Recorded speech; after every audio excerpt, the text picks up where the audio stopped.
everyone and welcome back to my channel. I'm Alexa and today, what a great day to talk about suicide. Today I want to continue the video I started before. I will link it here. If you haven't checked it yet, check it please.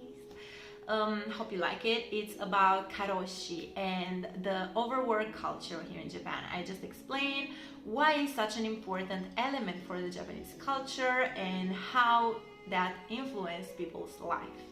Today I want to talk about really high profile cases of suicide because of overwork, provoked by overwork. And are really sad cases, but in some measures they influence the law for some new changes. I want to start with a really high profile case here in Japan, the case of Matsuri Takahashi's death from 2015. She was a newcomer to this company, Dentsu. Dentsu is one of the biggest advertising companies here in Japan, and it's really well known, sadly, because of the way employees are forced to work and the environment, the toxic environment they are working in. Dentsu is really well known for being a black company. I will make a video about what is a black company after those videos about karoshi and karoji satsu. So yeah, after Matsuri Takahashi's death, the Tokyo court forced Dentsu to pay out compensation for violating the labor laws. That meant after really deep investigation, they found out that Dentsu was at fault. Matsuri Takahashi was only 24 years old when she committed suicide. She was working at Dentsu for only 9 months. By her tweets, Matsuri Takahashi was not only working too much, but she was also working in a really toxic environment where she was judged and harassed. Sadly, after her last tweets, she on Christmas Day, she texted her mother thanking for everything she had done for her and also saying that work and life were painful. After that, she committed suicide. This was not the first case of suicide at Dentsu. The previous notorious one was in 1991. Oshima Ichiro, also 24-year-old, committed suicide. The family told that he was working so much he will come back home for only 2 hours and then go back to work. He was basically working extremely hard with no day off, and he was extremely exhausted and frustrated. He basically hanged himself in his apartment. Of course, the family sued Dentsu and they also won. The result of the suing was that the Supreme Court forced Dentsu to compensate the family with $1.6 million. Not only that, but the Supreme Court also pressured Dentsu to regulate their working environment and also regulate and check better on the overwork hours. But in that next 14 years, nothing seemed to have changed. Because of the pressure from the Supreme Court to regulate the working environment, Dentsu put under a labor agreement their employees. They were supposed to sign an agreement in which they acknowledged that the limit for the overwork hours was 70. 70 hours allowed for overworked a month. Now, here is something interesting. Workers, employees at Dentsu were supposed to submit a paper to their managers every month, admitting how many hours of overwork they were doing a month. Matsuri Takahashi's reports were declared within 69.5 and 69.9 hours a month.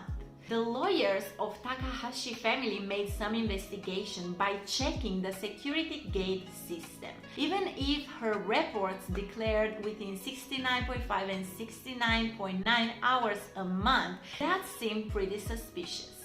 Every company here in Japan have a security gate system. A system where you are required to swipe your badge, and that system proved that she was working way more than what she was reporting. She was actually working up to 130 hours a month extra. Further investigations proved that the managers were pressuring employees to falsificate the declarations, the reports about their overworking hours. So, for the law, they won't work too much. They were basically working a lot more than what they were declaring. And this is also why she was so exhausted and pressured. Another important detail was that the managers at Dentsu were basically seeking new employees that were part of sports club in the universities. The reason was that they were better at stamina. They were able, since they had a sport training, a sport background in the past years at the university, they were able to step up the game at work and also face their constant require for them to work more. Basically, they had better chance to survive the working hours, the crazy working hours they were supposed to do at Dentsu. After this incident, Dentsu adopted a new policy. They shut down the light at 10 p.m. so they will push the employees to leave the office. This is not the only notorious case of death from overwork. In 2013, the NHK journalist Miwa Sado died because of too much overwork. She was 31 years old and worked 159 hours of overwork a month with only 2 days off.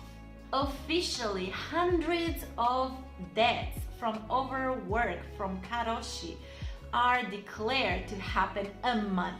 These, of course, are more notorious cases, but the real number seems to be way higher.